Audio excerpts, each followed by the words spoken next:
नमस्कार दोस्तों। वाराणसी कचहरी में जिस दरोगा को वकीलों ने दौड़ा दौड़ा कर पीटा और वो अधमरा हो गया, अब उसकी पत्नी कचहरी परिसर में स्थित पुलिस कमिश्नर के ऑफिस के बाहर धरने पर बैठकर उसने बड़ा आरोप लगाया है पुलिस अधिकारियों पर। और उसने कहा है कि पुलिस विभाग के जो आला अधिकारी हैं उन्हीं के चलते हमारे पति को इतनी चोट पहुंची। अगर समय रहते अधिकारी इस मामले पर ध्यान दिए होते तो हमारे पति की ये हालत नहीं हुई होती। दरोगा की पत्नी का कहना है कि आज खाकी डरी हुई है।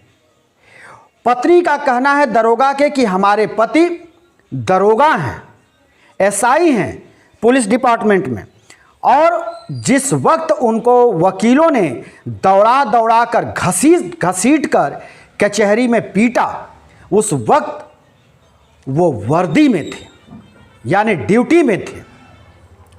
और उसने आरोप लगाया कि पति के पिटाई के बाद उनको एक कमरे में बंद कर दिया गया, जिस कमरे में उनको अकेले छोड़ दिया गया।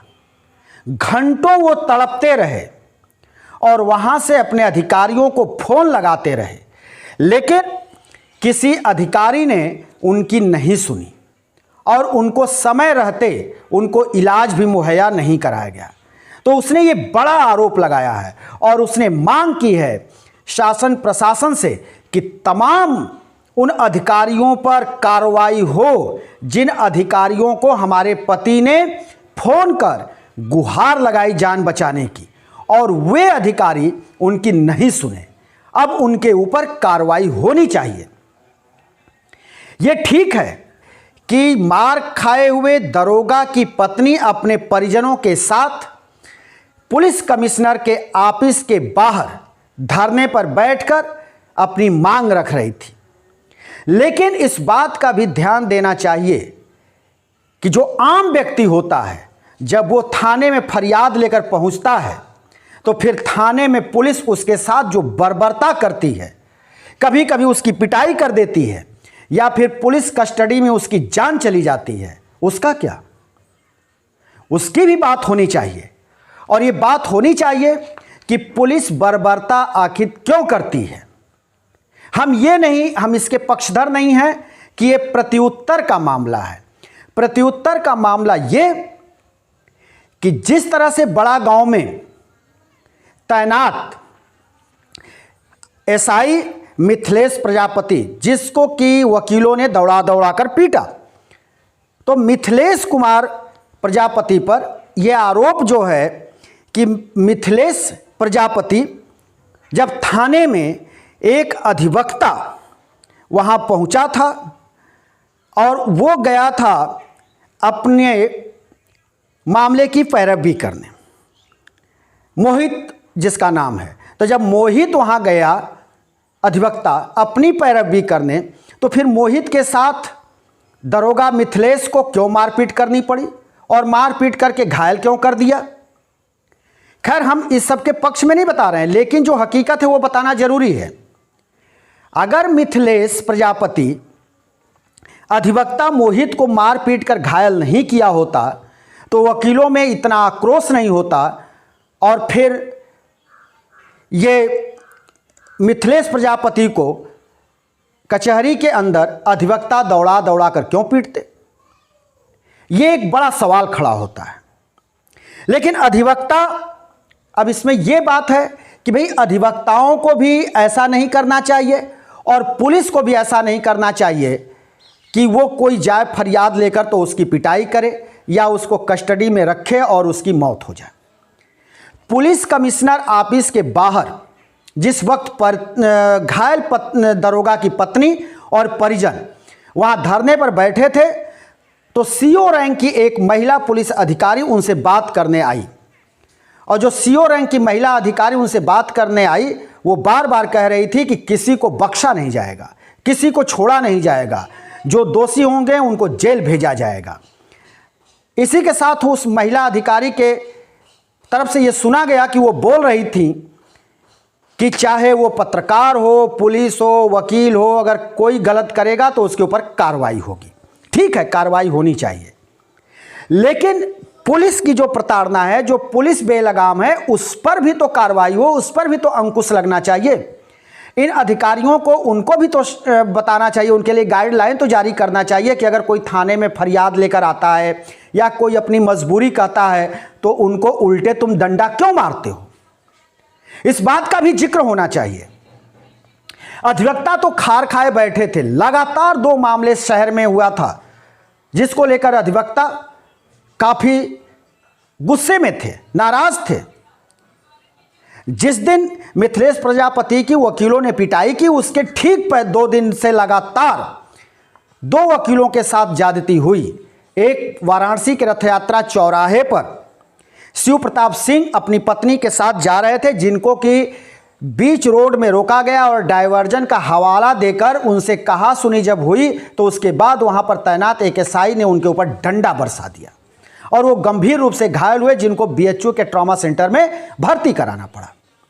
वहीं जब पैरवी करने एक जमीन के मामले में अधिवक्ता मोहित बड़ागांव थाने पहुंचे तो आरोप है कि मोहित को वहां तैनात यही जिसको वकीलों ने दौड़ा दौड़ा कर पीटा, यानी बड़ागांव थाने पर तैनात मिथिलेश प्रजापति ने मार पीट कर घायल कर दिया।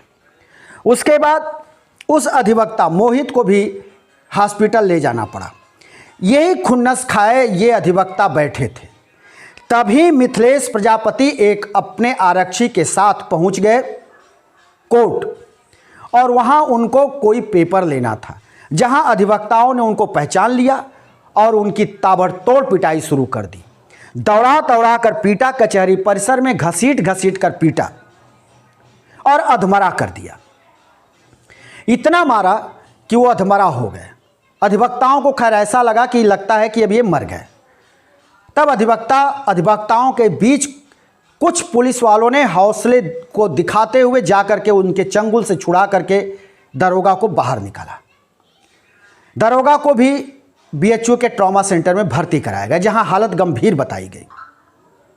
पत्नी वहां पहुंची और वो दहाड़े मारकर रो रही थी, लेकिन अब पत्नी ने जो है सारे मामले का खुलासा जो किया वो पुलिस कमिश्नर के ऑफिस के बाहर, यानी मोहित अग्रवाल जो पुलिस कमिश्नर हैं उनके ऑफिस के बाहर, और उसने सीधे सीधे पुलिस कमिश्नर से लेकर पुलिस के तमाम आला अधिकारियों को उसने कटघरे में खड़ा किया और अधिकारियों पर उसने गंभीर आरोप लगाए कि पति हमारे फोन कर रहे थे, लेकिन इन लोगों ने कोई सुनवाई नहीं की, समय रहते कोई उनको बचाने वहां नहीं आया, जिसके बाद इस तरह से उनकी घातक पिटाई हुई।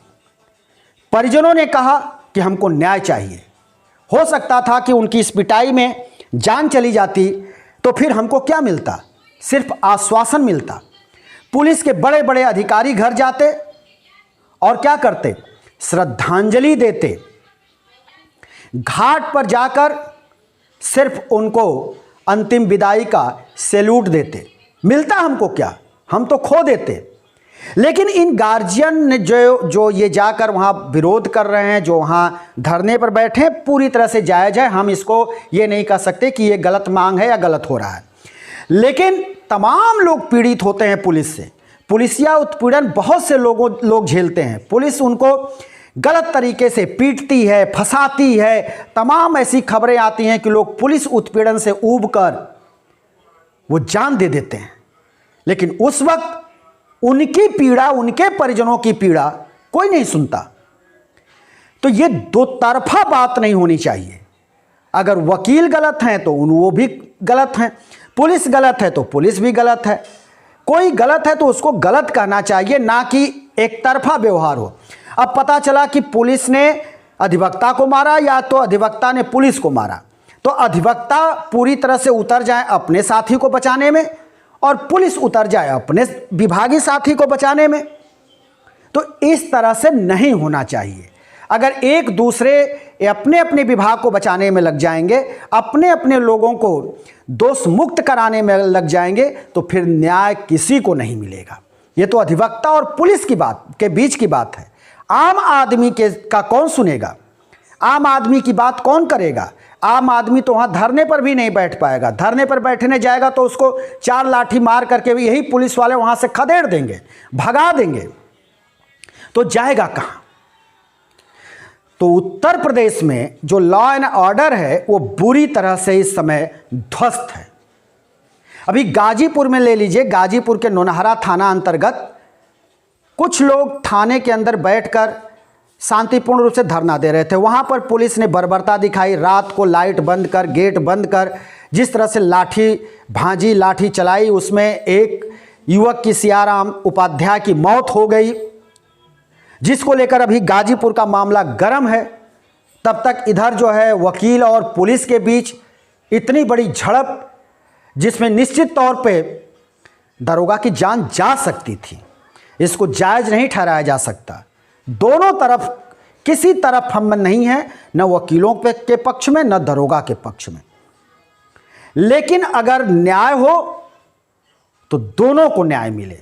ये एक तरफा न्याय की बात नहीं होनी चाहिए। इससे और माहौल बिगड़ता है। लोगों के मन में ये होता है कि पुलिस अपने विभाग को बचा रही है, वकील अपने मित्र को बचा रहे हैं, तो इससे फिर आम जनता ये सोचती है कि ये तो इनके संगठन हैं, ये मजबूत हैं, तो अपने लोगों को बचाने में लग गए। और आम व्यक्ति जब फंसता है तो उसकी जान चली जाती है, लेकिन उसका सुनता कोई नहीं है। तो वाराणसी कचहरी अभी सुलग रही है। वाराणसी कचहरी में पूरी तरह से अभी शांति नहीं आई है, क्योंकि अधिवक्ताओं का दबाव है। Bar council, Varanasi bar council पे पूरी तरह से दबाव है, सेंट्रल बार पे दबाव है कि वो अपने अधिवक्ता को बचाएं। जबकि अगर देखा जाए तो दी सेंट्रल बार और बार एसोसिएशन के ही सूझबूझ से जिस दिन ये घटना घटी, बड़ा मामला टल गया। नहीं तो अधिवक्ता कचहरी के अंदर थे, भारी मात्रा में पुलिस पीएससी अंदर जाती और वहाँ लाठीचार्ज होता, तो उसमें कितने लोग घायल होते, इसकी गिनती आज करनी नामुमकिन होती। अभी भी पूरे कचहरी परिसर पीएससी के हवाले है। पीएससी के जवान गेट पर, अंदर, चारों तरफ तैनात हैं। अभी माहौल शांत नहीं हुआ है। अभी माहौल पूरी तरह से गर्म बना हुआ है। आने वाले समय में क्या होगा, क्या हालात मोड़ लेगा, उसको भी हम बताएंगे। लेकिन हम इसी के साथ लेते हैं आपसे विदा। फिर हम किसी दूसरे वीडियो के साथ हाजिर होंगे। तब तक के लिए शिवमूर्ति दुबे को दीजिए इजाज़त।